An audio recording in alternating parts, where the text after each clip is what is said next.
લક્ષ્ય ન્યૂઝ, એક નજર, એક લક્ષ્ય. કલોલ શહેરના પૂર્વ વિસ્તારમાં આવેલ ઉમિયાનગર સોસાયટી નજીક આજે વીજ કામગીરી દરમિયાન ગંભીર અકસ્માત સર્જાતા એક યુવાન વીજ કર્મચારીનું દુઃખદ મોત નીપજ્યું છે.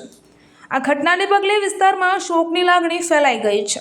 પ્રાપ્ત માહિતી અનુસાર વીજ લાઇન સંબંધિત કામગીરી ચાલી રહી હતી ત્યારે વીજ થાંભલા ઉપર ચડી કામ કરી રહેલા કર્મચારી અચાનક સંતુલન ગુમાવતા ઊંચાઈ પરથી નીચે પટકાયા હતા.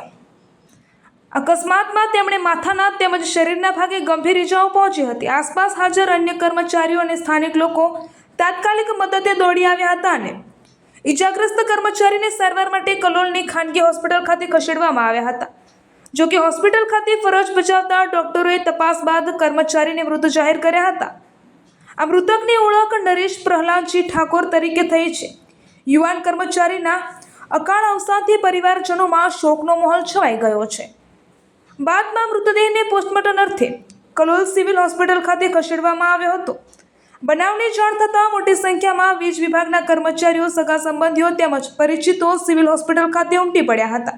આ ઘટનાની જાણ થતાં કલોલ શહેર પોલીસ પણ હોસ્પિટલ ખાતે બનાવ સ્થળે પહોંચી હતી અને સમગ્ર મામલે આગળની કાર્યવાહી હાથ ધરી અકસ્માતનું ચોક્કસ કારણ જાણવા પોલીસે તપાસ શરૂ કરી છે. રિપોર્ટર સંજય નાયક, કલોલ.